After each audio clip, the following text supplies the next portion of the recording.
Good evening. Welcome to this meeting of the Arlington Board of Selectmen. We are meeting on March 19th, 2018 at 7:15 p.m. in the Selectmen's Chambers, second floor of Arlington Town Hall, 830 Massachusetts Avenue, Arlington.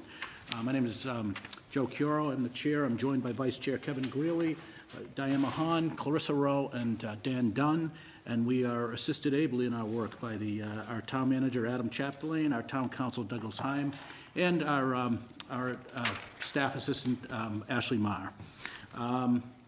We begin this evening's meeting with some sad news. We did learn since our last meeting of the passing of the longest-serving school committee member in the history of the town of Arlington, Bill Carey. I would like to recognize the longest-serving selectman in the history of the town of Arlington, Mr. Greeley, to give a brief remembrance and a moment of silence. Thank you, Mr. Chairman. Yeah, Bill, wonderful Arlingtonian. I'm serving on the Board of Selectmen 30 years. I believe he served on the school committee for 33 years consecutively. Also a very active member of the Touchdown Club, and originally St. Jerome's and then St. Agnes parishes. Truly, we're less without him. So, thank you very much, Mr. Greeley. I'll just ask for a brief moment of silence.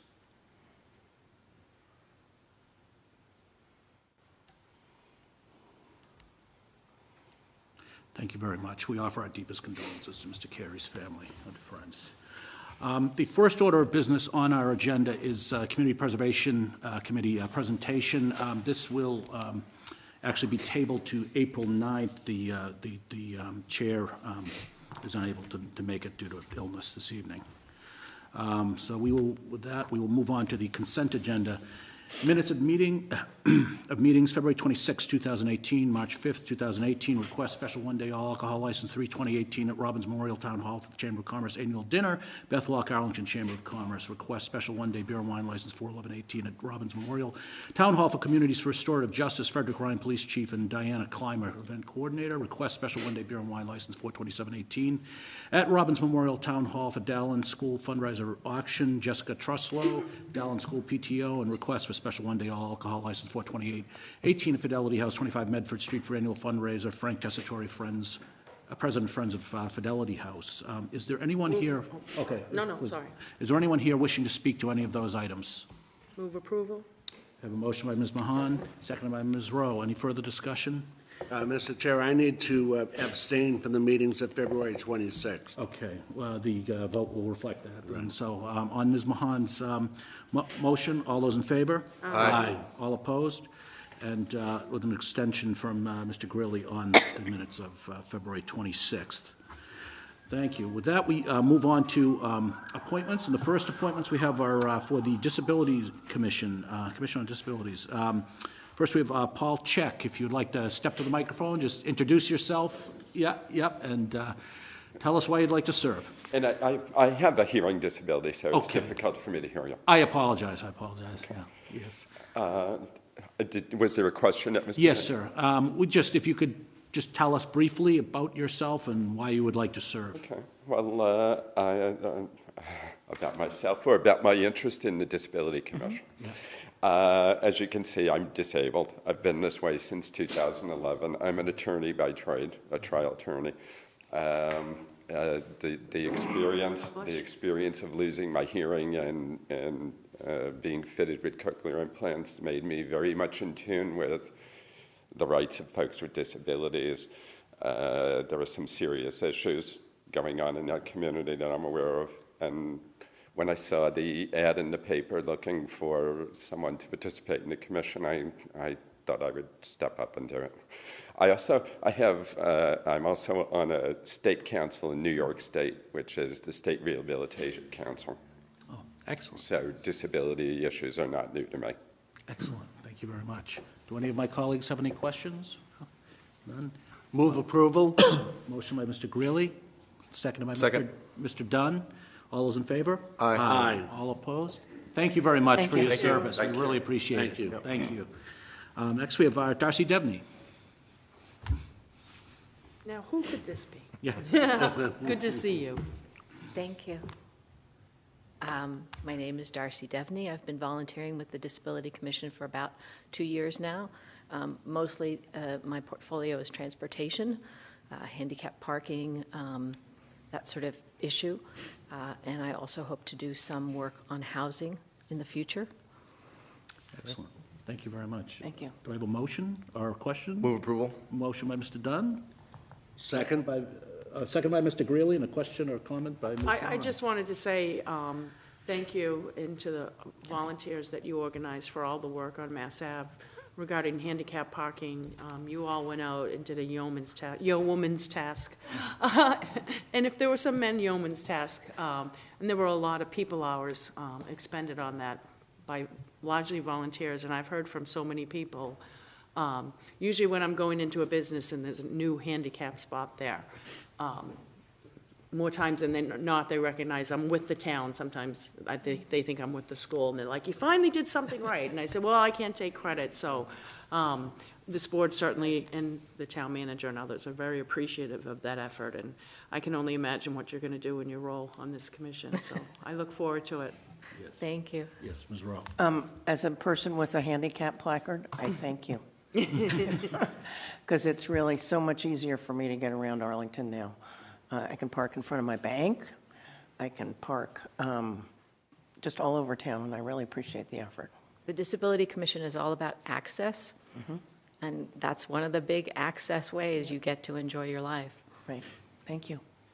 I think we all like it. Yeah, Mr. Greeley. Yeah, thank you for your past service and what you're willing to do here. And also, I literally was just saying to Dan Dunn on the way in that,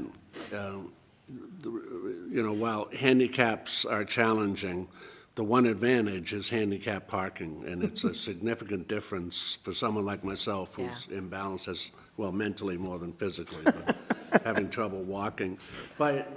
Darcy, by saying I ghost sometimes, what do you mean, you call into meetings? Is that what that reference is? No, I mean, if I get sick enough, I just have to kind of drop out for a little bit. Sure. And that could be, a day, a week. That's understandable. So far, I've managed those ebbs and flows, Yeah. but I wanted to be honest about Yeah. my The abilities. kids at the high school use that one.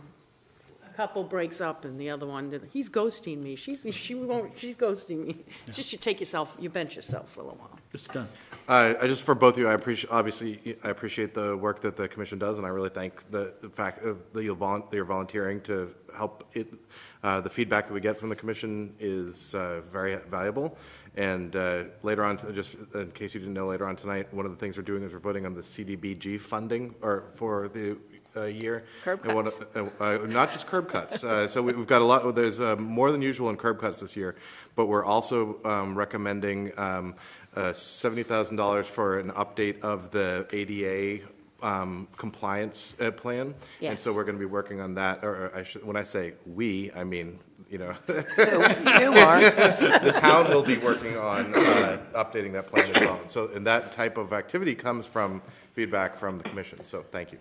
And that's great, because once you've done that, then we can get some other funds. I agree. We can apply for some other funds, which is great. It shows us where the problems are.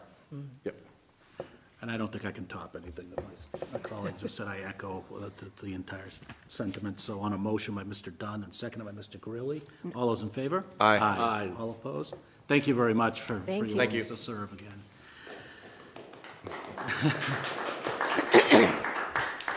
Next, we have a gentleman I've gotten to know through the Council on Aging, Dr. Paul Rea, who is stepping forward to serve on this commission as well. Dr. Rea, if you come forward and tell us a little about yourself. Good evening. You probably remember me from a few years ago from standing up here in front of you. What I wanted to say to you all, how grateful I am to the town of Arlington, because while attending the fourth grade at the Russell School, I lost the majority of my sight, and the town of Arlington paid for my education at Perkins School for the Blind. And it really changed my life, and I know it was a huge expense.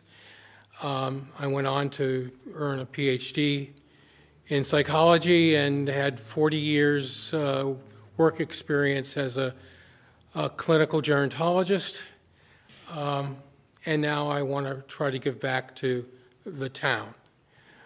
So what I bring to the committee is my knowledge of geriatrics, as well as my own life experience as a partially sighted person, someone who is legally blind and who lost their sight as a child. And I hope to work with my fellow committee members on issues that overlap, both aging and disability, and that work for everybody. Thank you So very thank much. you. Thank you very much. Thank you. Dr. Rea has been an incredible resource, I know, on the Council on Aging. I know you specialize quite a bit in Alzheimer's and dementia, I believe, and really the input that I've seen you give at those meetings has been great. So I think that the commission will be really well-served and will benefit greatly from your volunteerism there, and your service. Move approval? Motion by Ms. Mahan. Is there a second? Second by Ms. Rowe. Any further questions or comments? Thank Hearing you, none? Doctor. Thank you, All those in Dr. favor? Thank you. Aye. All opposed? Thank you very much. Now we have an appointment to the Human Rights Commission. Kristen Bauer. Move to table? I'll move to table. Okay, a motion to She table. Couldn't be Unable to here make it? tonight, but she Okay. will, future meeting. Okay, a motion to table by Ms. Mahan. Do we have a second? Second. A second by Ms. Rowe. All those in favor? Aye. All opposed? Okay, that is tabled. We now move on to traffic rules and orders, other business, discussion, parking hardship at Arlington Chiropractic Office, 42 Pleasant Street. Dr. Gregory Bauer and Ellen Bauer. If you could. Forward. Thank you guys for inviting us or having us here. Thank you, Ashley, for all your help getting us here. We just wanted to come and... Could you just pull up the mic a little bit? Oh, sure thing, guys. Yep. There are Yeah. millions watching at home. I used to watch this show when I would be up with my kids at night. I began to go back to The sleep. show, I know. You're not the only one who calls it the show. Did it work? For me, trying to get a child back to sleep, it was perfect. Watch the Selectmen, baby. You'll go right back to sleep. Thank you all for hearing us. We've owned Arlington Chiropractic for 15 years. It was the first chiropractic office in Arlington. Dr. DiFilippo had started in '79, and I took over in 2003.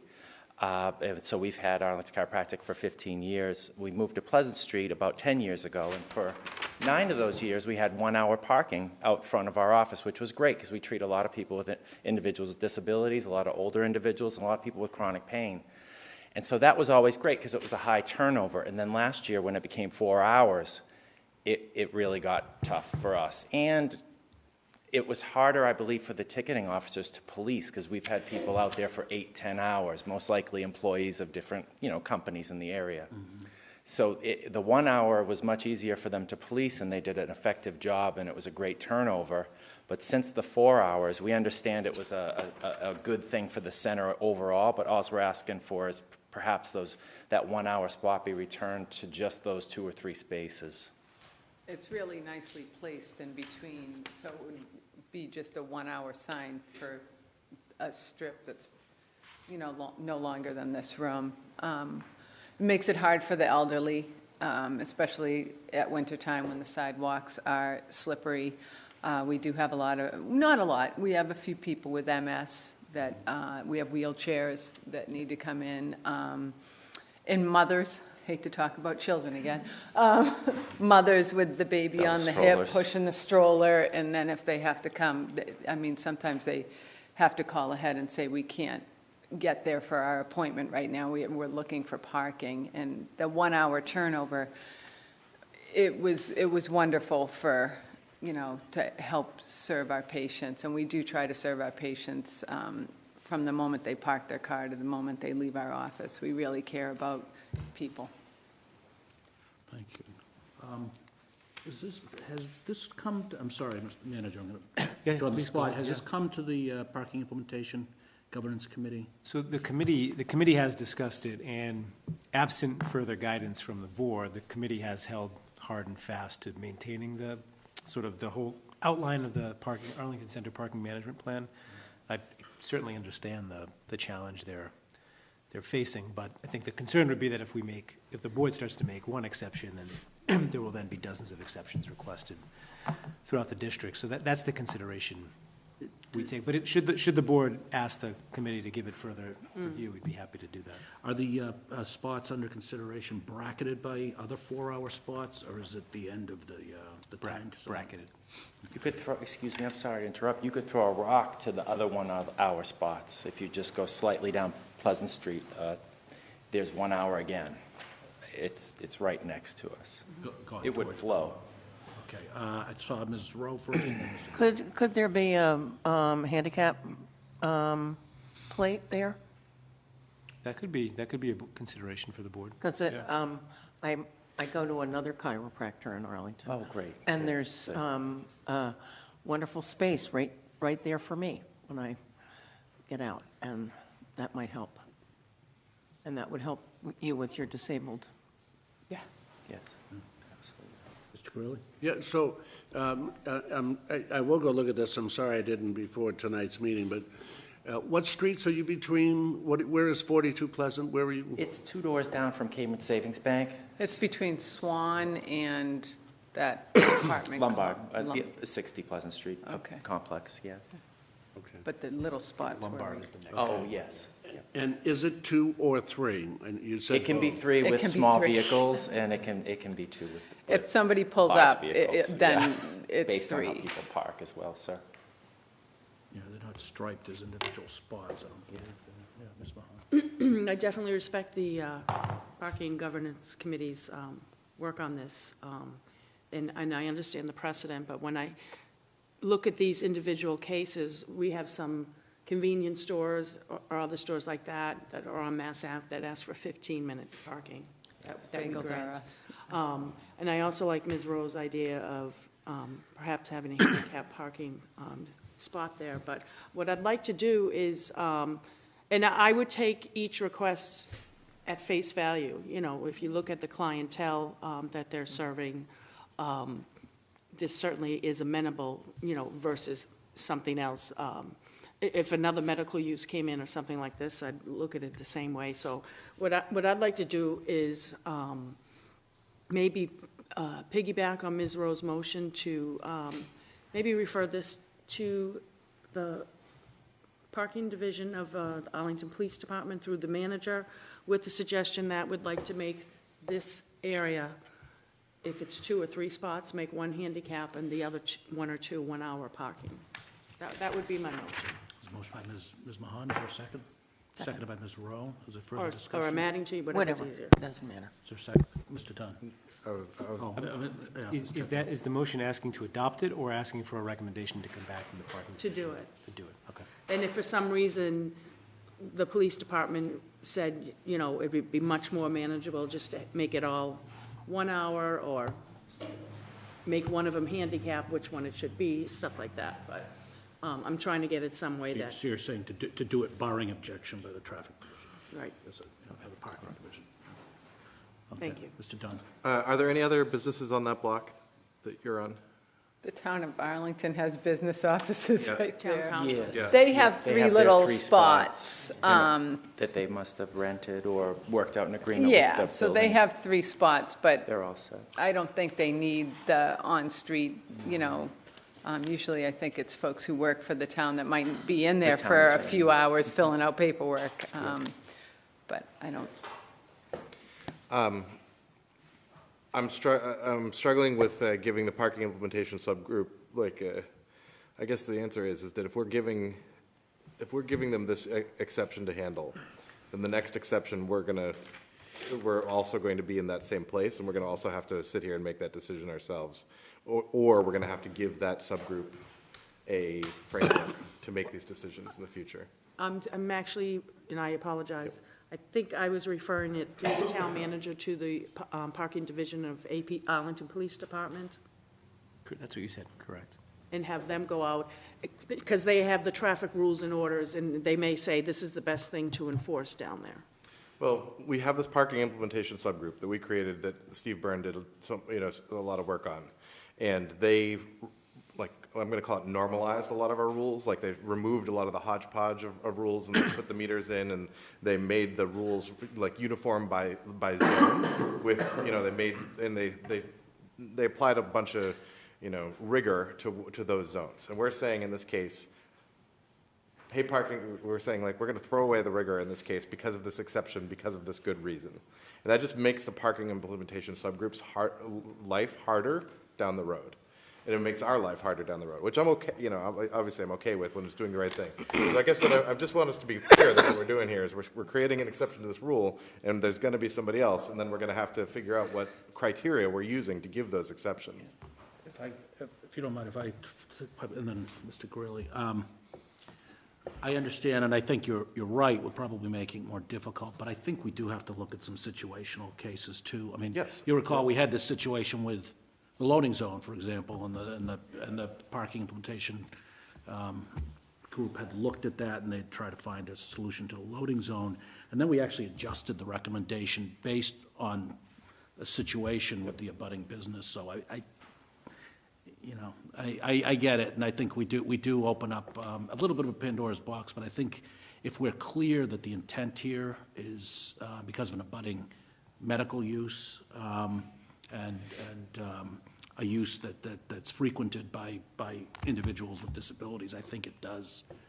It does make sense. To my mind, I think it's acceptable. Mr. Greeley? Yeah, well, first of all, I move that we take away the parking spaces from the town council.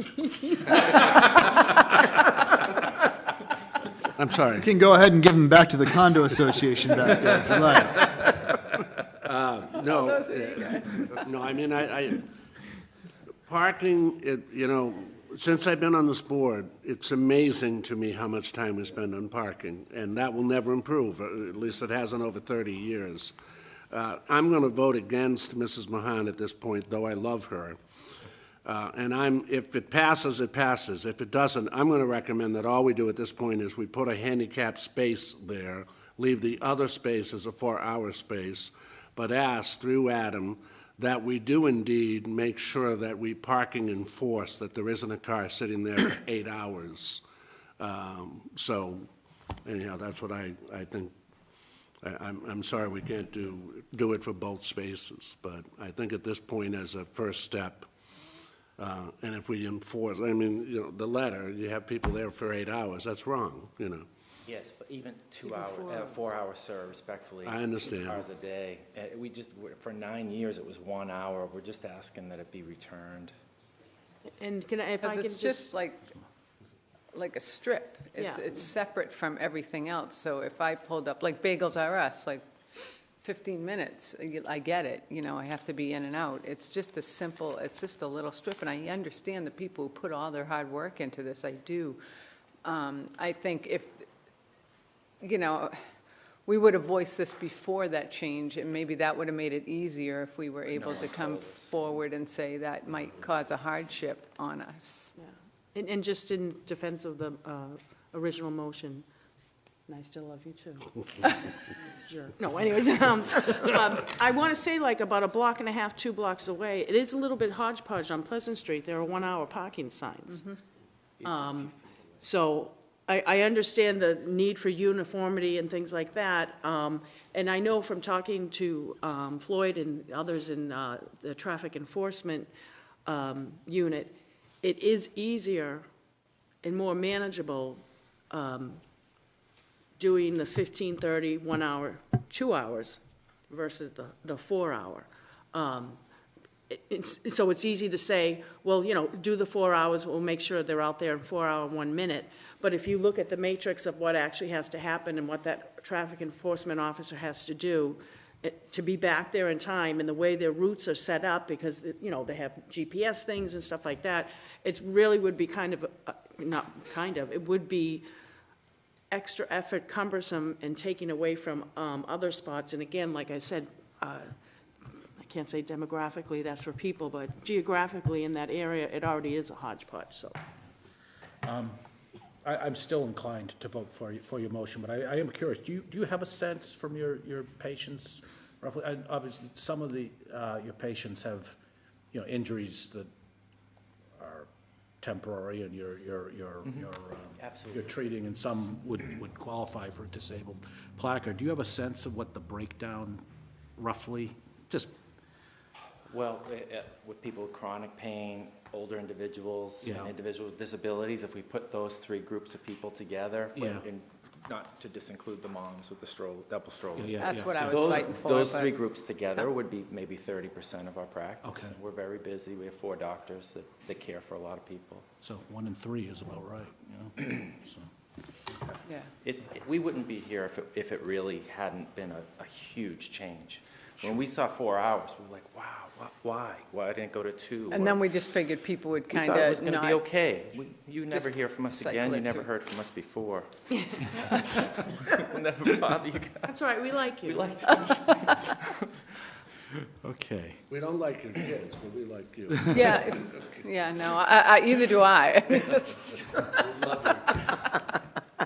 Okay, so we have a motion on the floor by Ms. Mahan, seconded by Ms. Rowe. Is there any further discussion on this? Hearing none. All those in favor? Aye. All opposed? No. Abstain. Abstentions? Okay. So it's a 3-1-1. And so it is approved, and barring an objection from the Enforcement Division, Thank you. we'll put that through. So They've been thank you very much for They coming were in. the nice folks that told us to come up and try to say something. So Yeah.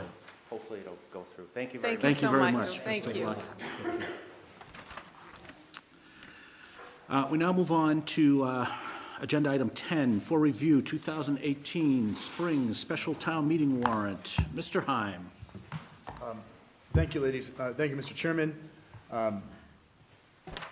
As the board will recall, there were a couple of different matters that were debated at the board's last meeting. The special town meeting warrant was opened as voted by this board, and we inserted all of the articles that there was clear direction and agreement on. One of the articles, however, with respect to Mr. Cardin's previous article, I think 17, regarding demolition of historic structures, watched the tape, we did some further investigation, we discussed among department heads, and tried to discern what was the best way of correcting or at least addressing the issues in Mr. Cardin's article. As the board may recall, and folks here may recall, Mr. Cardin's article basically proposed to make every house over 50 years old in Arlington historic for the purposes of our version of a demolition delay bylaw. But one of the things that I think, as he conveyed to the board, that wasn't clear to him at the time that he filed the article, was that it doesn't just apply to total tear down of a house, it also applies to exterior renovations of a 25% or more of the front side or side elevation of a house. And so he was concerned that that was too broad, and I think that there was some agreement on that. And there was some direction to the town council to try to figure out a way of addressing what he wanted to address without making a broader change to the Historic Commission's mandate. That proved to be a little bit more difficult. So what you have in front of you with respect to the special town meeting warrant are essentially 2 options in the first article category. One, which is to essentially take Mr. Cardin's article and do our best to make a new process that only involves total tear down and demolition of any house more than 50 years old. I believe that Mr. Feeney provided you with some, I believe the town provided you with some additional information regarding the scope of what we're talking about. At this point in time, there's about 1,200 houses, I think, on the inventory. I think Joanne Robinson's here. And we would be looking to add about 130, which would range from houses built in 1860 to 1949. Right now, the way a house gets on this sort of list is based on its architectural and historical story, if you will, as opposed to a more general age. So the first option is to essentially try to take Mr. Cardin's article and have it only apply to houses that are completely razed, removed, or destroyed. The second option would be to essentially have town meeting create a committee to study this issue and try to report back in a relatively short period of time with specific recommendations and any warrant articles that would be necessary. I think there was some sentiment among the folks that I consulted with, among town staff, inspectional services, and the planning department, that this was a little bit hurried on their part, and that they were not sure what the maybe unintended consequences might be of dramatically expanding what's considered a historic structure in Arlington. The one thing that I did do that's a little bit of a nuance point is that in the first option, I did limit it to residential buildings. I don't think most of our discussion has been about commercial and industrial buildings, which obviously can have a historic character, but aren't generally the types of issues that we've been dealing with a lot in Arlington. I think the votes speak for themselves. I think it's important to make sure that we would afford town meeting some discretion to create the type of study committee that they would want, and that any recommendations, given the urgency that folks have expressed to us, could be returned to us in time for the warrant season in December. But obviously, I yield to your sort of superior understanding and judgment. Thank you, Mr. Hyde. Ms. Rowe? I definitely prefer the second option. I completely applaud Len Cardin's desire to try to figure out this problem. I'm also in the construction business, and I want to make sure that whatever we're doing, we're not hurting the people of Arlington who are in the construction industry and make their livings that way. We have a lot of really good people. I would suggest that in the second vote, which I would suggest we do, the first is, historic preservation is very complicated. It's got a lot of laws. And people have to want to be on that list. And we're updating our list of historic structures at the moment. It's not complete. And most people that have a house, even though it's an old house, don't think, oh, I really want to be on that list. So they're not aware that they can try to be on the list and go to the Historical Commission. So I see the first option as very cumbersome and one we should stay away from. And the second one is the way to go. I hate study committees myself, but that's why I'm not a selectman really anymore. I would suggest... Two more meetings. 2 more meetings. I would suggest we look at the Board of Building Appeals, which we have on the books in the building department, that was once a entity that had an architect, had a contractor, I believe, and an engineer on it, so that people could be looking at it, and it wouldn't be sort of adding a burden to the Historical Commission or having the Residential Study Committee take this on. This is sort of a different issue. And I think it would be best to try to come up with a scope of work for that entity that would be part of the building department, because I think that's where this belongs. Because once we tried, they're the ones that are dealing with it. And, some of the houses that are taken down probably need to be taken down. A lot of the ones that are in Len's pictures, I don't think need to be. So it's a variety, but I'd like to see some experts that are in the building trades, engineers, architects, that are really looking at this issue carefully, and also making sure, we talked about a moratorium, and, that is just, it's a nightmare. It's never done very well in town meeting, and I believe maybe Mr. Greeley and I have been in the town meeting longer than anybody else, but moratoriums have gone down to an unbelievable defeat in town meeting, and that's why I'm willing to go with a study committee. But I think we really should keep it out of the residential study group. They have enough on their plate.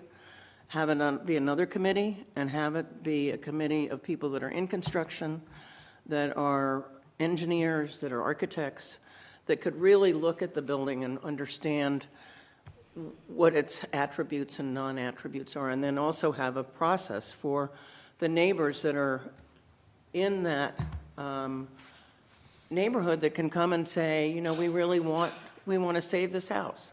So that was just, this is what I do for a living, and I really care about protecting the historic fabric of Arlington but I also think we needed to do it in a balanced way. And I'll get off my soapbox. Thank you, Ms. Rowe. Anyone else have any comments, questions on this? Yeah, but Ms. Mahan. You have to wait till the chair when we discuss it, and you're going to want to hear what we all say, because we might say something you don't like or you do like, so, and then the And chair. I will note that this is not a public hearing. This is Right, the so- board deciding just what's on the warrant. We will have a hearing on this article later, but we're just setting the warrant at this point. I like I agree with Ms. Rowe in terms of option 1 and option 2, or A and B. And I like that you kind of framed the group that might be able to, without overtaxing other commissions and committees, to do that. And it sounds like a really good working group in terms of the qualification and expertise on that. Was it Board of Appeals, you said? I believe it's called the Board of Building Appeals. Building Appeals.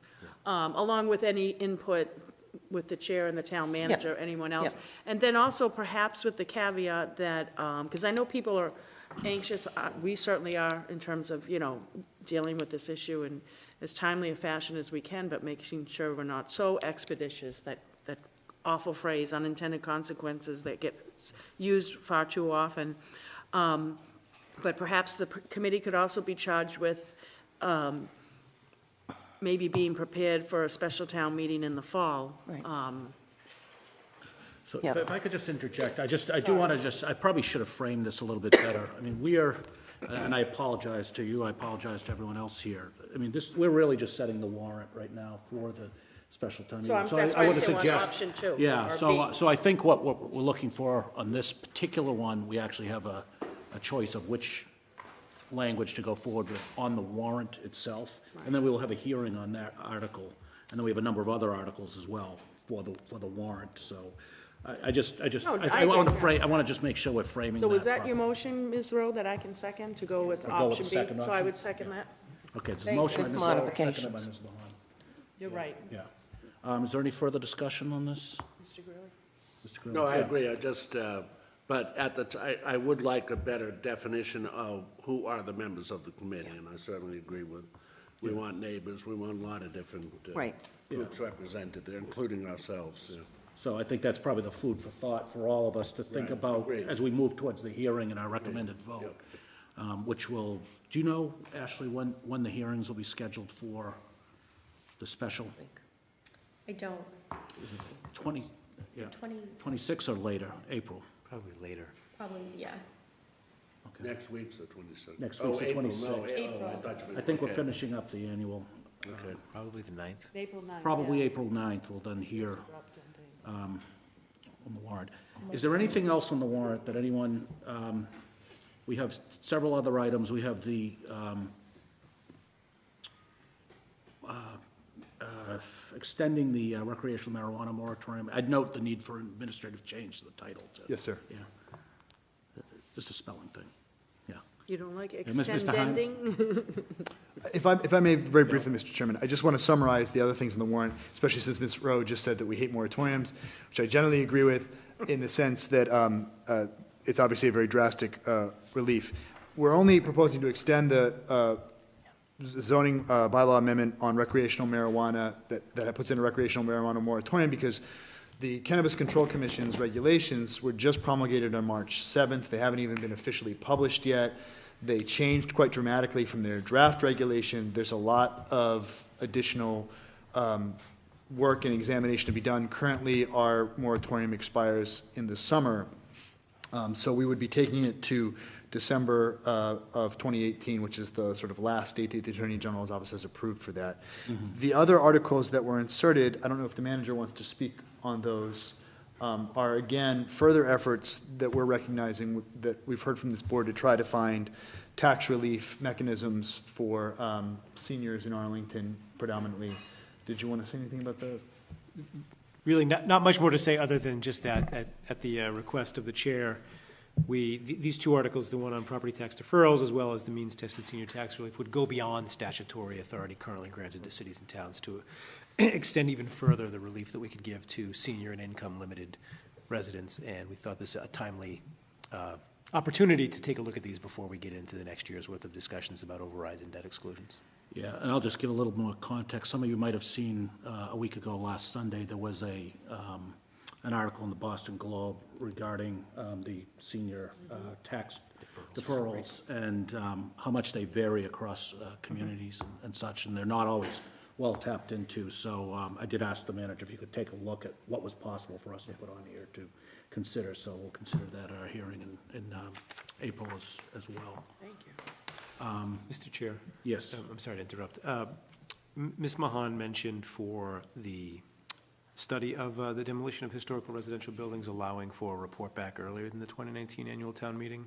And given that we're asking to extend the recreational marijuana moratorium till December 31st, we will likely need a special town meeting this fall anyways to zone the use. If the board is so inclined, I would suggest we just slightly alter that language to allow for a 2019 annual town meeting or sooner, if appropriate, or great. something to that Great. effect. Okay, Thank is you. that great? Yes, I had heard there was, okay, yes, thank you. Thank you. Okay, so the next article is package store licenses. Yeah, so Mr. Chairman, the other pieces on it are, as the board requested, an article to expand the number of, submit special legislation to expand the number of package store licenses, and then an article to extend the gender-neutral pronouns to the town bylaws and the Town Manager Act, in addition to supplement the Select Board warrant article. The last thing that I just note, Mr. Chairman, is that if the board approves this warrant, I would change to all of these articles as inserted at request of the Board of Selectmen. I understand that some of them say different things, if that's what you'd like it to say, instead of inserted at the request of the Town Manager. Fine with that. So, Ms. Rowe, you had actually made a motion regarding the first article, but is your motion actually to approve the It the is. warrant? The whole thing. With that choice? Okay, and second, you're fine with that? That's perfect. Okay, any further discussion? Hearing none, all those in favor? Aye. Aye. All opposed? Thank you. Thank you for this work, Mr. Heim and Mr. Chapdelaine. We now move on to warrant article hearings, warrant, articles for review. We have Article 7, bylaw amendment, town meeting warrant delivery. We received correspondence from, as you'll recall, we had referred this article to the Town Meeting Procedures Committee. Mr. Leone is unable to be with us, but he did send us a summary of their discussion. They voted unanimously to refer the issue to a committee for further study, and suggested this be the Vision 2020 Governance Committee. And I heard from him later today that he did confirm with Ms. Brazil, the chair of that committee, that they are fine, and they find that to be an appropriate place for a referral to study this issue and make a recommendation back at a later time. Is there any question or comment on this before I open up for public comment on this article? Yeah, Mr. Dunn. I move a recommendation, a Board of Selectmen recommendation of no action on Article 7, and that we further take an action to refer to the soon-to-be renamed Envision Arlington Governance Committee, and that should be the substance of our comment. Second. Okay, there's a motion by Mr. Dunn, there's a second. Any further comments by the board? Is there anyone here wishing to speak to Article 7? Okay, hearing none. All those in favor of Mr. Dunn's motion? Aye. All opposed? Okay, thank you. We now move on to Article 10, bylaw amendment, animal control regulation. Mr. Heim. Thank you, Mr. Chairman. At this point in time, I'd like to invite our Animal Control Officer, Katie Kozakowski, to speak on the general purposes of this update. There is a supplementary purpose that was not submitted by the Animal Control Officer. Is she not here? She's here. Oh, okay. That comes from the town clerk, which is just about adjusting the fees for basically not filing on time, which I think are relatively straightforward, but everything else comes from the Animal Control Officer. Yep, so pretty much what I would like to do, or hi, I'm Katie, I'm the animal control officer. To the mic. Thank Can you you. hear me better? So what I want to do is just update the town bylaws to make sure they're up to date with the state laws, which include Chapter 140, 174F, and 174E, which are tethering your animal outside for a significant amount of time, as well as animals trapped in hot cars. So it would just keep up to date with the state laws, making sure that I would be able to cite that person for having that issue, opposed to having to find a police officer or a special law enforcement officer to do that, and include it in the town bylaws so they can get a town bylaw citation. If I can add just one thing? Yes. The one other thing that I would note for the selectmen and for the public in general is that in addition to modifying our current rules with respect to tethering an animal outside, increasing the fines for tethering an animal outside, one of the other big changes here is going to be that if an animal is trapped in a car and a reasonable person like the animal control officer or an Arlington police officer or a firefighter thinks that that animal's health and safety is in danger, they will be empowered to essentially get into the car and take the animal out and keep them in a safe location, and that the costs of doing so can be put on to the folks who have left them in the car. I mean, I think that, our animal control officer, and other folks will have a lot of guidance on what circumstances is appropriate and not. It's not going to be willy-nilly breaking into cars to rescue puppies, but, but it is a significant departure from our current animal control bylaw, which really only speaks to fines and licensing. Yes. Great, thank you. Do any members of the board, Mr. Dunn? I'm definitely in favor of this, so I'm happy to move approval, or move the board recommend approval of this bylaw. Second. I did have one question for town council. Did I read this correctly, that it's, and one of the things in here is that we're saying that the person who's doing it can't be civilly or criminally liable for doing it? Do you get to do that? Yes, yes. So our firefighters, law enforcement officers, like Officer Kozakowski, cannot be held civilly or criminally liable for going into a vehicle to rescue an And we animal. get to say what's civil or criminally liable in this The case? state gets to say what it is. Okay. And so we're only mirroring what the state law says. Got it. Can we chain the owners? Oh, sorry. Yeah, all right. So we don't get to say that, the state says I it was pretty for us. impressed. That sounded like a new power for us, if we could do that. Okay, any further comments on this, questions on this? Hearing none, all those in favor? Oh, I'm sorry. What's, We have to ask if the. oh, yeah, is there anyone wishing to speak to this article? I apologize.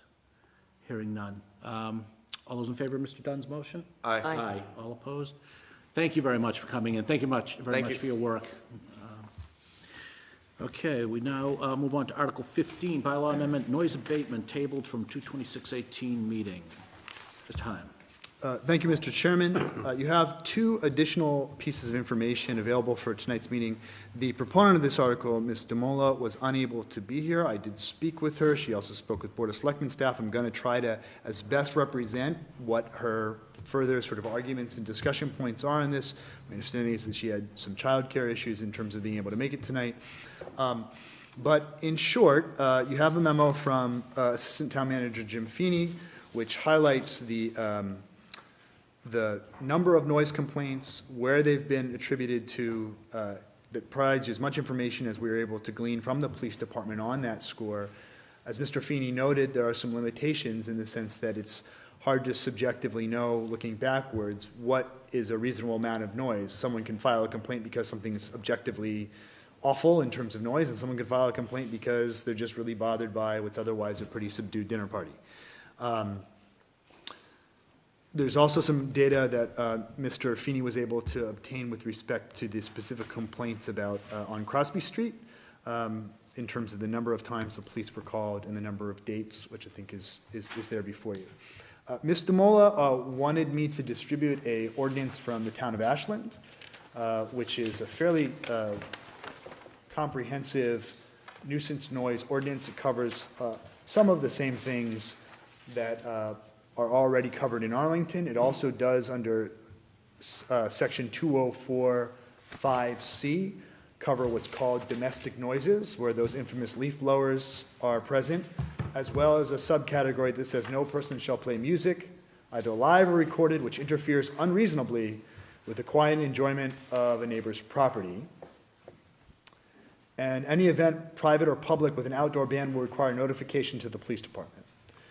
So that's a model that she is sort of proposing. There's also some other administrative things that we don't currently have in our noise bylaw about special permits, appeals, things of that nature that are heard by the Board of Selectmen. So again, I think we've had a relatively robust debate about this. I'm happy to answer any questions as best I can. I don't want to speak for Ms. DeMola, but I wanted to summarize that she feels that this is not about her specific situation, that, and she'd like to have the Board of Selectmen pursue positive action on it.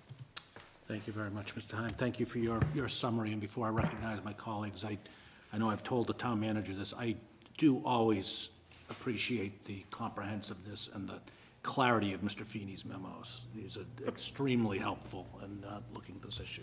So, Mr. Dunn, and then we have So I absolutely agree with you that the memos are very helpful, and while I definitely I understand that the proponent for this article has been frustrated by her experience, I don't think that this is the right tool for us to address it, and I think that the data, among other things, really does bear that out. In that we just have, there was a loud party, and it appears to have been only on one day, and it doesn't happen around the town.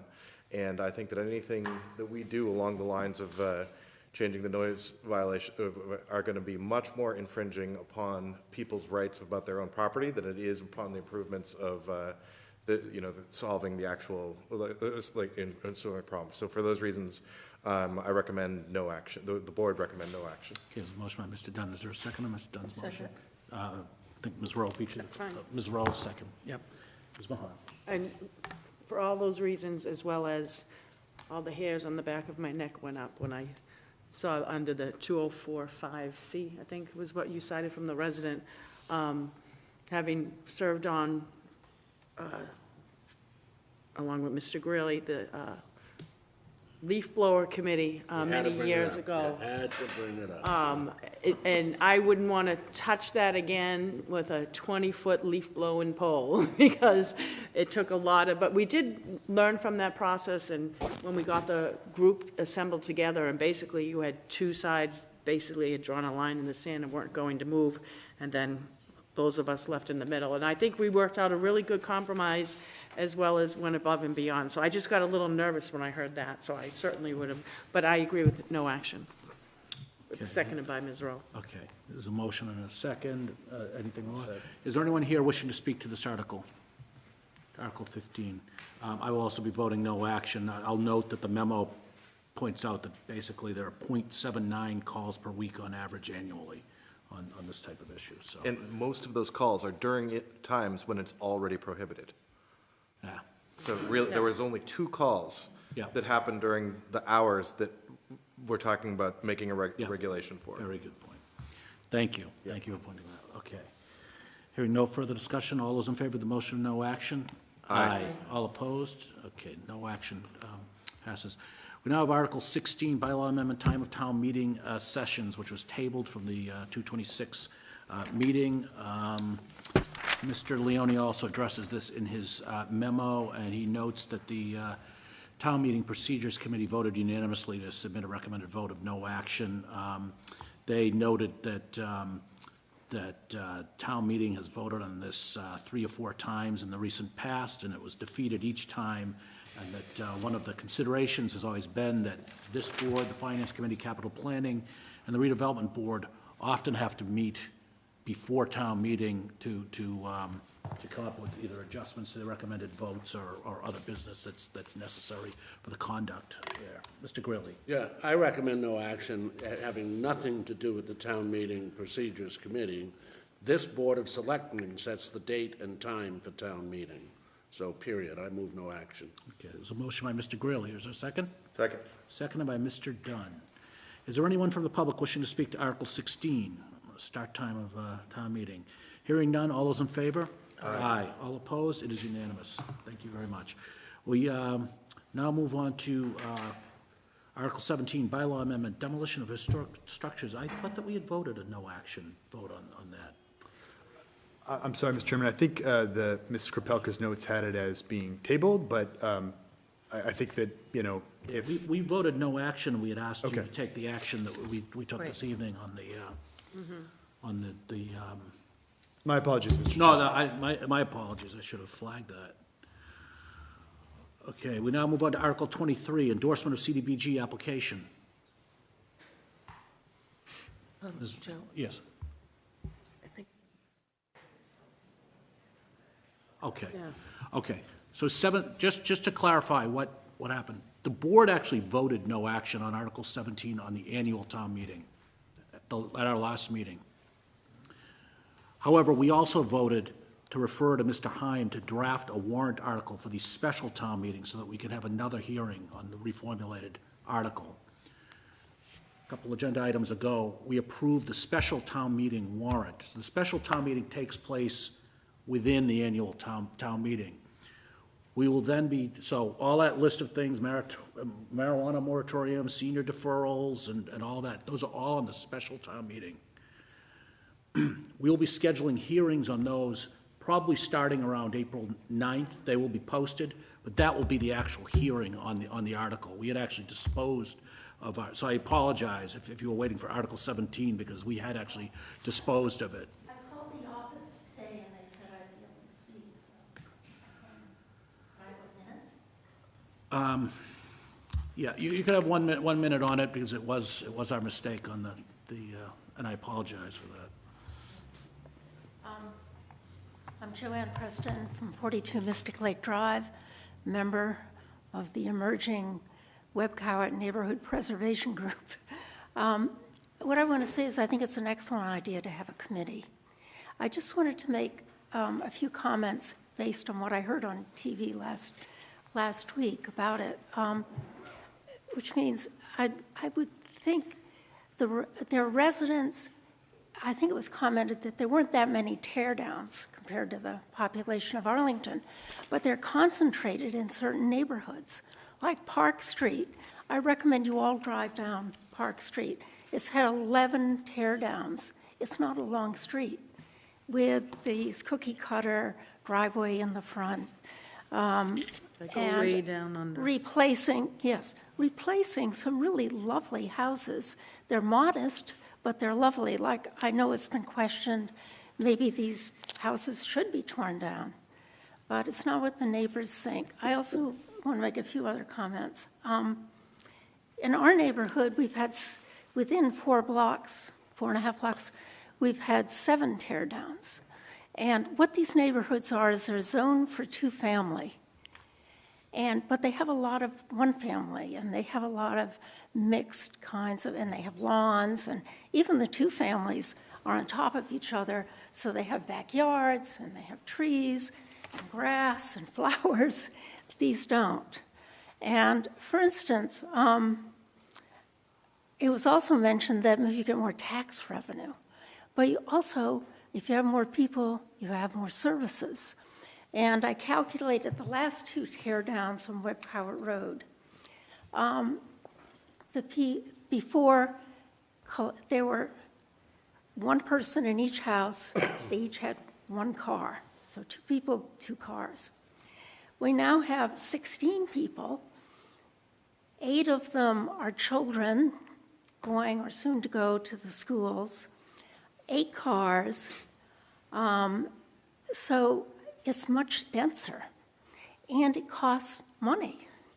It's not that I can't do the calculations, probably you could, but over time, I don't know that we're really getting that much money for them. Also, tear down on the last 3 houses that went down, which just broke our hearts. They were beautiful houses. They were probably the most beautiful houses on the street. The reason they were torn down is the people who lived there got very old and they passed on, and they got snapped up right away by developers. And I don't know, I guess that would take a study too. I don't think we have too many houses falling down or near falling down in Arlington. Thank you. See. Okay, that's, anyway, I'd like to suggest, if you have a committee, that people in these, like the Park Street has a whole group of residents that have been working hard. We have the 65 people who've been working in our neighborhood, that we've studied it, we've looked at other towns.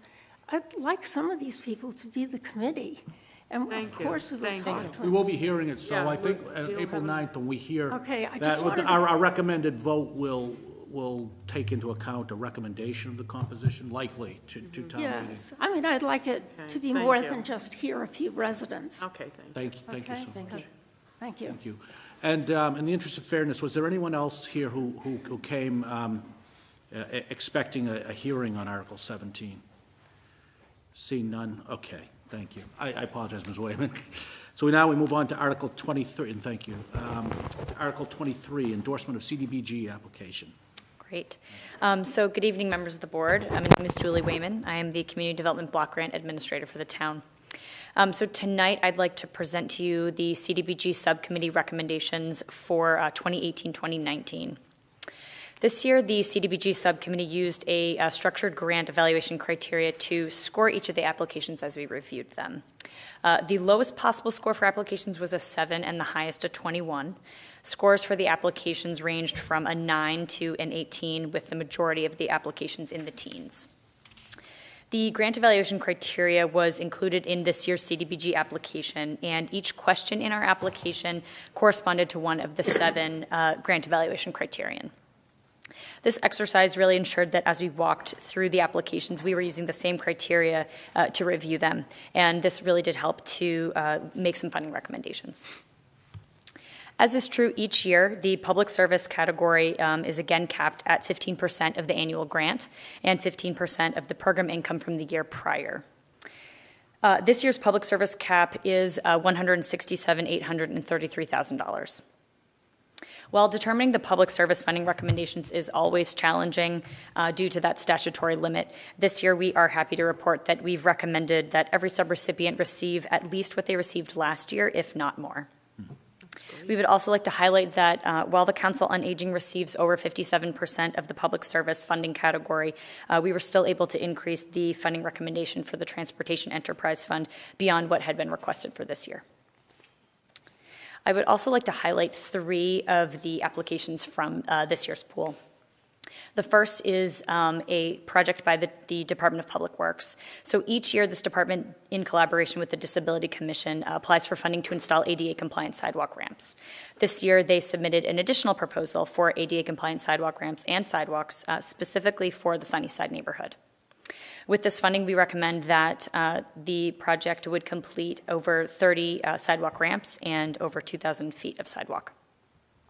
The second application I'd like to highlight is from FoodLink.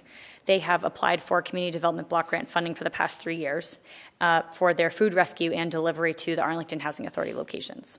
This year, they are applying for funding for a new operations facility. The facility will have ample storage space, storage for cold and dry, along with sorting area, and help to meet the organization's growing operation demand.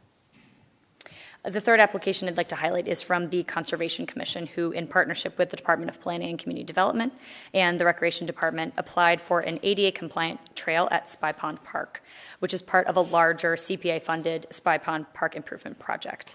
This project proposes the use of a natural-looking permeable pavement to create an ADA-compliant path from Pond Lane to Linwood Street.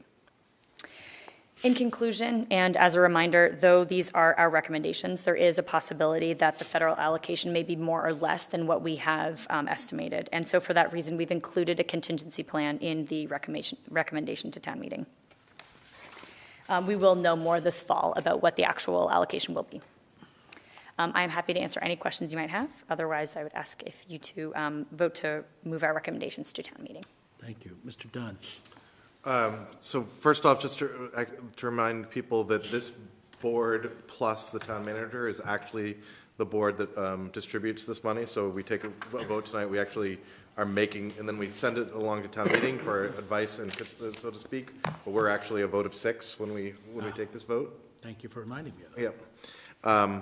I wanted to comment, I guess, first, a little bit more about process. So you see in here, we've got like what you've never had before. You see we've got these criteria. Julie led this, and she gave us a framework that we've never used before, and it was very helpful. And I think this set of recommendations has a level of rigor and a study that we have not ever delivered, at least while I've been on the board. And so I think Julie and Jenny get a lot of credit for making this process a lot stronger than it has been in the past.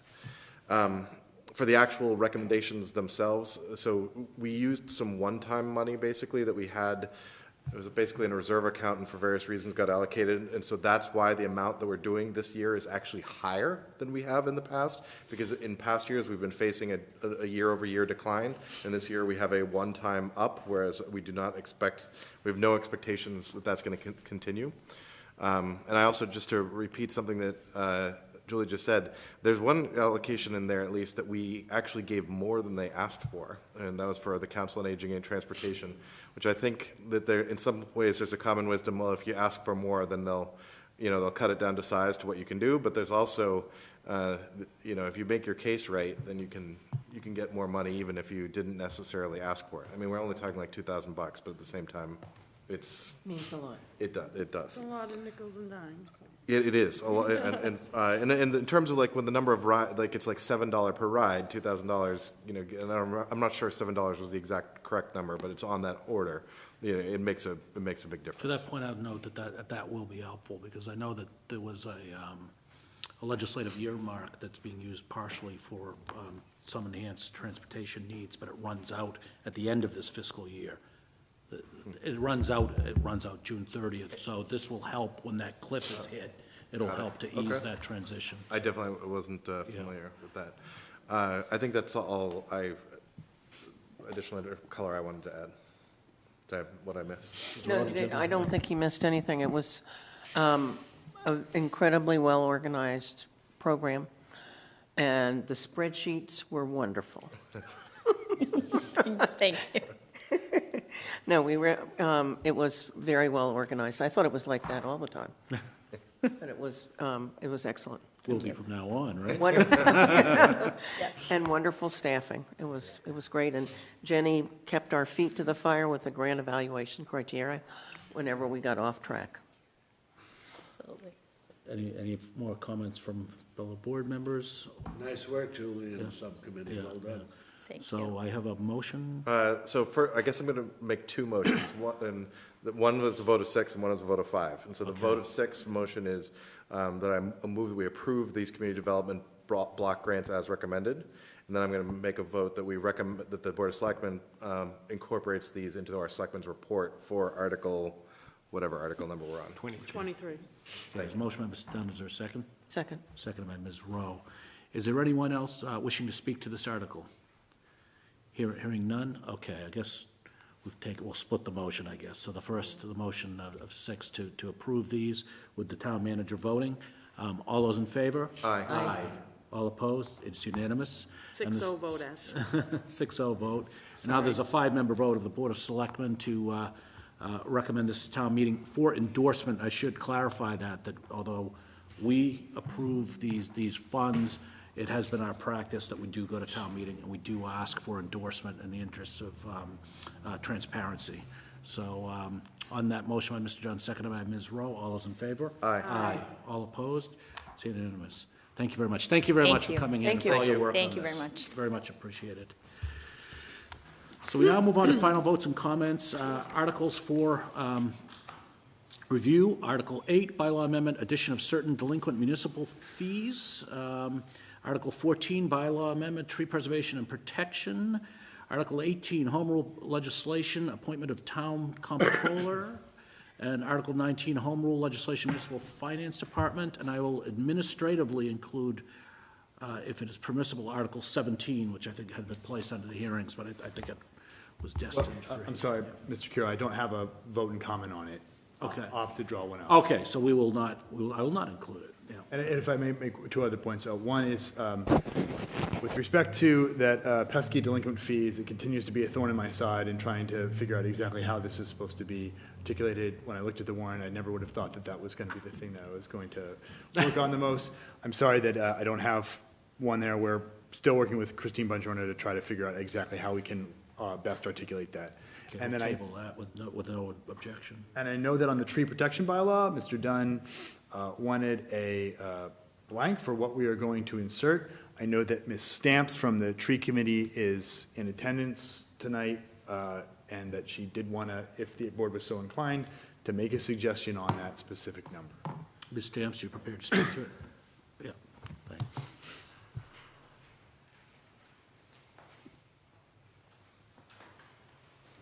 Thank you. Susan Stamps from the Tree Committee. Presently, the tree bylaw reads that if a contractor wants to take down a protected tree, that the definition of protected tree is that it's 10-inch in diameter, and it's within the setback and it's healthy.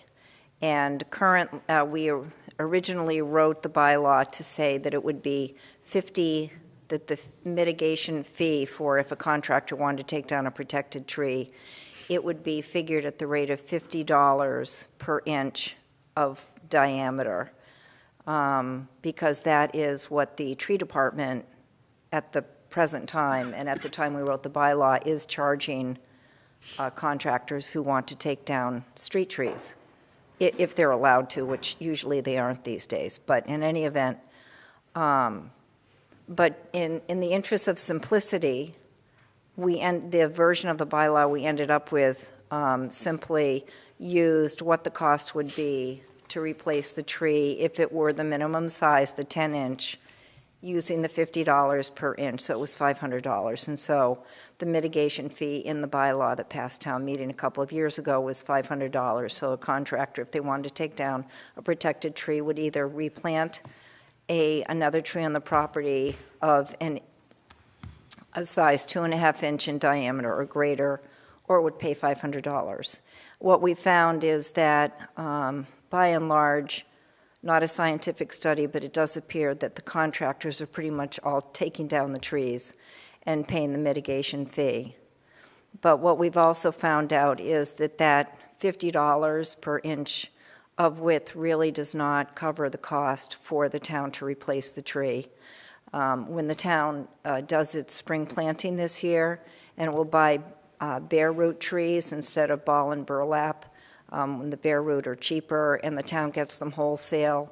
I spoke with the tree warden this morning. He said the cost of those trees is $75 to $100 each. Then that's just to purchase the tree. And it doesn't cover town time to plant the tree, to water the tree, keep it healthy. So, and those are 1-inch trees. So that's $100 per inch tree just to purchase a replacement tree. So we know that the costs are higher than that, but we recommend that in the selectmen's comments that be your baseline, Mr. Dunn, because I understood that you wanted to put in some minimum number in there. And perhaps I misunderstood. So it would be $100. In other words, double what it is now. It would go from $50 to $100 per inch of diameter. Thank you. And just to clarify for everyone who is listening following this, we're actually not discussing the recommended vote of the Board of Selectmen unless there is a desire to do so. We had actually devolved the setting of the fee schedule to this Board of Selectmen, which I'd anticipate would be done by public hearing in the future if this bylaw change is successful. But we had expressed a desire to have a suggested or anticipated fee level to be included in our comments for town meeting, to be then affirmed later if the bylaw is passed. I hope I'm not mischaracterizing what you were seeking, Mr. Dunn. So, looks like I may be.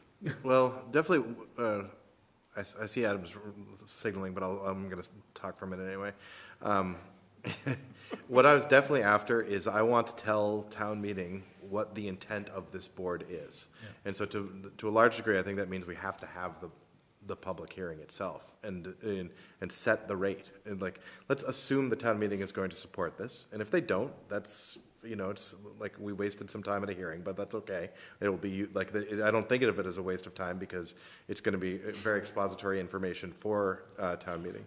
So and still, I'm absolutely very interested in what my colleagues and others here think. But one of the things that I would be comfortable doing is printing this literally as written with the blank line. And then us having that hearing on April 9th or April 23rd or something like that, and then being able to do a report at town meeting with an additional page that says this is what the number we recommend is. But I really think the town meeting at this vote will be best served if they're informed by what we really intend to do. Mm-hmm. Not just a placeholder, not a plug-in number, but like what, we think this is what the number should be. No, that was the mistake that we made before. Okay. I'm So sorry. actually, may I, Mr. Chairman, I disagree, Mrs. Stamps, because it is not the mistake we made before, because what we're doing in this bylaw is we're saying the Board of Selectmen shall set the rate. And the Board of Selectmen are going to set that rate, and we're going to change it in the future. It is not the mistake we made before, where we locked in the number on a single, regardless of the size of the tree, in the bylaw. We're providing flexibility, and we're providing, it scales with the size of the tree. So it is very different from what we're doing before. I'm sorry, Okay. I guess I misunderstood. Thank you. I'll recognize the manager, and then Ms. Rowe, and then Ms. No, Rowe. no, Okay. fine. Okay, so the manager, did you? So I really wanted to say two things. One, everything Ms. Stamp said comports with my conversations with Mike Rademacher. And additionally, I would say that I do know Mike stands ready to administratively change the town's fee for removal of a street tree to match this $100 recommendation per DBH, so that there would be consistency between the street tree removal fee and trees removed via the bylaw. So if the board wouldn't object, I think we could come back next Monday to the meeting and have a hearing on the fee, set the fee, and I think that would still have plenty of time for this to be finalized, voted on by the board, and That end makes up me in the Board of Selectmen's very report. happy. Okay, Ms. Rowe. I know that you're trying to set the fee low, but the price that Susan and Mike are quoting is very low. The tree itself is a bare root tree, and the guiding rule for that kind of thing is take the tree itself and multiply it times 2.5 for an installed tree. So I would recommend to my colleagues that it be higher than $100, because it in terms of the equipment that's used to get the tree in the ground and then come back and water it, I think it really should be higher. So that's the conversation I want to have. And I Right. want to, exactly. So are we at a point where there's we nothing can take a before. motion to approve the recommended vote and approve the comment with the proviso that that the board will hold a public hearing to set a number to place into the Well, blank? yeah, we can do that again. We already, did- that's what we intended to do, but if you want to vote it again, that's fine. Yeah, Totally happy. Mr. Kelly's going to talk. that's your motion? Move approval, yes, of these comments Yeah. as described by the chair. Okay, was there a second? And that's Second? it's for 3 articles, right? It's for, we're doing, It's also the, No, it's just for this one. Yeah, I see this. This is Just- what so you wanna do Attorney just Heim 14? raised and brought Okay. Ms. Stamps up to the Okay, microphone. for But we're Article- having the hearing at the next meeting. okay, for Article 14. Right. Yeah. Point of clarification. So just to be completely clear, we're not asking the town meeting to put the number No. in the No. bylaw. We're gonna Okay, have the that's- hearing. That's all I was concerned That's about. our job. Okay, next very week. good, thank you. Yeah, let me just, to be really clear why, Yes. so when we're asking town meeting to give up some power Yes. to the Board of Selectmen. Town meeting is generally very cautious about that, and with good reason.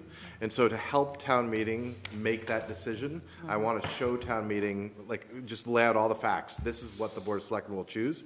And so they won't, they'll have more understanding about what power they're giving up, and I think it'll make them more comfortable and more likely to say yes. Okay, That's sure. my intent with this. Okay, Great. Thank you very Thank you. much. thank you.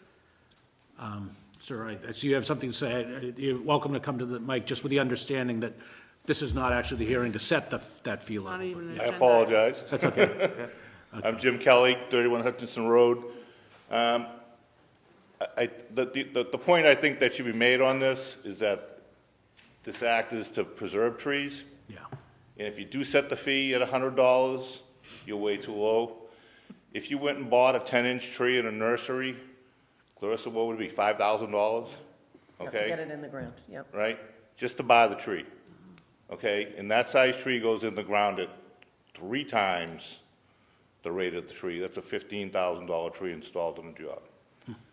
So that's what you're, I'm sorry, will you repeat, I'm too slow. Repeat the 10-inch tree that you're talking about, that you're protecting, Right, to replace that 10-inch tree on that property, by the Right. time it lands in the hole and is planted, and a contractor does that, it's it's about $15,000.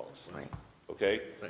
That tree comes on a truck by itself, crane lifts it off, places it in the hole, it's all heavy equipment. That's what you're losing. That's what this tree ordinance is missing, is the fact that the $100, the $50, it's not touching the value of the trees that you're losing on the properties, okay? Another way to look at this is to say if you take down a 10-inch tree, you're 4 2.5-inch trees, okay, if you want to go smaller. It's called replacement by caliper inch, okay? It's a remedy that's often used. It's a great way for a town to take trees off residential properties, plant them in parks, streetscapes, wherever they want them, and to just stop the contractors from the wholesale removal of all these trees off these properties. I saw it happening again today on Mystic Street, big trees in the property line coming out. It's not an isolated thing that's happening here. You're losing your tree canopy in this town. Okay, we're going to Thank you, discuss sir. that next week. So we It's will, not we an will be having agenda the item. hearing, but we'll take that, your comments under advisement. Thank you. Thank you. Okay, we have a motion on the floor with a second. All those in favor? Aye. All opposed? Great, thank you. Okay, we now move on to Article 18, final votes and comments on Article 18, home rule legislation, appointment of town comptroller. We want to take these together or separate? Separate, just to be, Okay. just Article to be 18. safe. I want to make Okay. sure everybody watches. Okay, Mr. and- Heim, anything to, Oh, no. Not unless you have some. expository material? Okay, anything from my colleagues? Move A approval. motion. Second. Moved by Mr. Greeley, seconded by Ms. Mahan. All those in favor? Aye. All opposed? It is approved. Article 19, home rule legislation, municipal finance department. Move approval? Second? Moved by Mr. Greeley, seconded by Ms. Mahan. Any further discussion? Hearing none. All those in favor? Aye. All opposed? It is unanimous. We now move on to correspondence received, anticipated ownership changes, property adjacent to Arlington's Great Meadows. Ann Leroy, Chair, Arlington Open Space Committee, and request acknowledgement of former resident James D. Hobbs's contributions to Arlington by William J. Scaglione, Uncle Sam's Statue Committee member. Move receipt and refer the request by, regarding James Hobbs to the Public Memorials Committee. Unless someone Is there a wants to do. second on that? I'm Oh, wondering, no, when I let me say read... move receipt. Okay, move receipt, okay. I was wondering if we could ask Ashley to write up a proclamation for us and have us send it. Oh, okay. Sounds like Mr. Greeley might have some. Good. You know, so I read this and didn't realize the role my father played in this. know. Would the board mind referring it to me to work with Ashley to put That'd be together great. a Very happy. proclamation? That'd be great. Very happy, yeah. Thank you. That'd be wonderful. Because it was an extraordinary story, too. It was Yeah. really, No, really, it was no, an I- extraordinary story. I want to look into it Look more. how like- excited Ashley, no. It's wrong. He is. The nursing home that's adjacent to Arlington Great Meadows is changing hands. So I think we know the planning director in Lexington, so maybe we could do something about talking to them, because I think that Ann's right. We're going to lose access that we need. Yeah. With the board's approval, my course of action was going to be, if the board voted so tonight, to direct myself and the planning director to send a formal letter to the town manager and the assistant town manager for planning and community development. Good, thank you. Okay, we have that as a referral, Mr. Dunn. Adam, do you want us to do anything, or? I suppose we could also have the chair sign the letter as well. I think that might, maybe that's, to really Sure. just put the imprimatur of the Yeah. the whole community Yeah, I think, on the communication. let's do that. Okay. You'll help to draft that. Of course, of course. Okay. AKA, Okay. you write it. When he's in Hershey, Pennsylvania. Okay, so we have those motions for receipt and referral. Any further discussion? Is there anyone here wishing to speak to either of those pieces of correspondence received? Hearing none. All those in favor? Aye. Aye. All opposed? Okay, great. We now move on to new business. Ms. Marr? No new business. Mr. Heim? No new business. No new business. Mr. Chapdelaine? Two quick pieces of new business. One, just a public thank you to the hardworking men and women of the Department of Public Works, as well as Arlington Police and Fire. the past couple weeks have just been a tremendous run for them with the 3 nor'easters, downed limbs, snow, downed limbs, more snow in some order, with more potentially to come later this week. So it's a lot of 24-hour shifts. It's a lot of work that's been done, and I think they've done a great job. So to publicly thank them is one thing I wanted to do. Also related to the storm, I spoke with the fire chief before the meeting tonight. Just a reminder, residents in East Arlington, with the snowbanks on the sides of the road, streets are a little narrow. Please follow town bylaws and exercise common sense, and don't park in such a manner that large trucks, such as fire trucks or trash trucks, can't get down the road. We're not planning on, at this point, putting any type of extended parking ban in place, but there have been reports of challenges of larger vehicles getting down the roads in East Arlington, so. Including oil delivery vehicles. Oil delivery vehicles, so if you. People getting out of If their you're questioning driveways. it, don't park on the other side in close proximity to another vehicle. And can I just, that was part of my new business, so it will be no. I would just say, people, please, common sense in East Arlington, if you see trash and recycling bins out, don't park on both sides. I know, because I got a call this morning on Lafayette Street, Waste Management trash truck came down, got bottlenecked, couldn't go further, blasted the horn for 20, 25 minutes, and then the police have to respond. They have to take pictures, try to reach the person. Both were commuters. Tried the least amount of towing, which ended up being 2 cars. They did try to back up, and because I was talking to some other people saying, well, if they got down there, they can get back up, but you have to realize how big the trucks are, the inches they have, and all these cars on both sides are not parked uniformly. Some jet out a little bit more. So they literally could not back up. So, and that was my new business because, No, I'm glad that you said that, because I was debating even say anything about it, to be like, oh, here she is complaining about something else, but, so thank you for making that PS, public service announcement, because it really is important, especially in East Arlington. Absolutely. Thank you, Mr. Chair. Thank you, thank you. That's all I have. Anything more, Mr. Chapdelaine? Mr. Curley? No business, sir. Ms. Mahan? Just 5, no new business. No new business. Okay. Hey, man, let me feel your forehead. Mr. Dunn? I told you I shared. Just really echoing some of the things that Adam and Diane said, but also just, I've fielded, as I'm sure we all have, a handful of particular neighbors who are having particular challenges, and I've been able to pass them along to Adam and other town employees, and the response has been very fast and very good. And I'm really happy with the service that we're providing in this very, in like a lion, and who knows, maybe we'll go out like a lion. Maybe we'll go out like a lion too. Including today's note about a police officer who shoveled out an elderly person who had been plowed in during the street cleaning. And so, that's the kind of service that is really we should acknowledge and thank people for. I'd written a note to Adam. I was like, we should figure out what the right way is to do some sort of spring or summer celebration of, how do we recognize the effort, not this week because people are busy, but I wonder if, and I know you do, I was just thinking maybe the town manager you do social events, maybe there's one of those that we could take advantage of, or maybe we should add something new. I don't know, but I really feel like there's something there. I agree. Okay.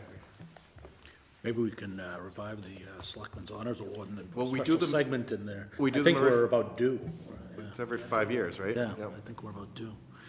So. No new business.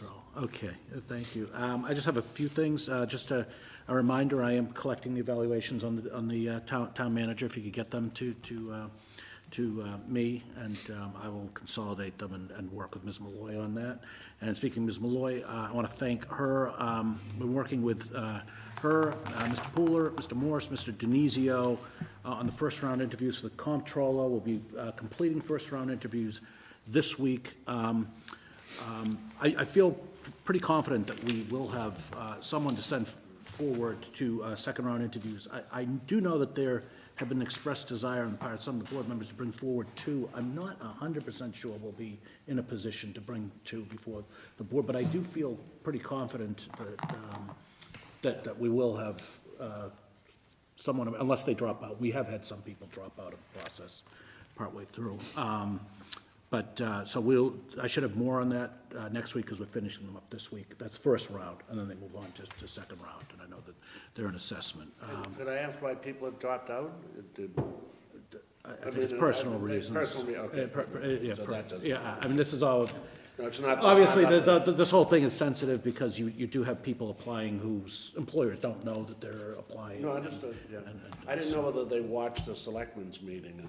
just- Yeah, I know, well, yeah, actually, they did all just say Greeley. They said Greeley. I wanted to just note, I mentioned this, the last meeting, that I was going out to the Mass Cultural Council's first ever institute. I went out with Stephanie Marlin Curiel, who's the chair of our Commission on Arts and Culture, but also Ms. Wright went out, our planning director, and our library director, Ms. Nicolai, was out there, as well as one or two other Arlington residents. And Ms. Wright and I were both giving panels, and I will say that I won't out them, but there was a member of a local cultural council from another nearby community who, after hearing what we're doing in Arlington, said, geez, I'm thinking maybe I should move across to you guys. So, just say that. And the last thing I just wanted to note is I did accept the invitation of the Arlington High School Student Council officers last week to attend the walkout that took place on Thursday. And I want to say, so I was there, and quite a few clergy members and other members of the public were there. I want to say I'm just incredibly impressed with our young people and the eloquence and the wisdom that they showed, really beyond their years, and the respect that they showed. They were very pointed in imploring their classmates that when they returned to class, to show respect to those who participated and those who chose not to participate. They made that clear. The school administration was very good. They were also careful to be there to facilitate the safety of the students. And the Arlington Police were there in a big way. And the Arlington Police were actually managing 2 walkouts because Arlington Catholic also participated in this event. So I think we should be really proud of our young people that they're engaging, regardless of what you think of the issue. I mean, I happen to agree with them, but I recognize it's controversial, and be very proud of our police and our administrators who really worked to give them that space, but to keep them safe as well. So with that, I will just say that the next scheduled meeting of the Board of Selectmen is March 26th. It's next Monday. Forgive me, Mr. Chair, but I did forget, we have one very special person who's watching at home, and that's Marie Kripelka. Yes, indeed. And Marie is going through her 315th medical facility, medical treatment, and I was going to say Diet Coke. and just continues to carry on. Ashley did a fantastic job for her, but we all send our love to Marie and look forward to seeing her soon. As soon as she's out of, what is she in? Her glowing face here back in the office. Huh? We want her glowing face back in the office.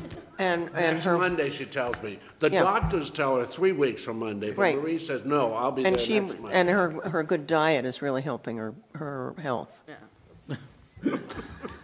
Move to adjourn. Okay, motion adjourned. The second. All those in favor? Aye. All opposed? Okay, we'll see you next week. Good night, Arlington.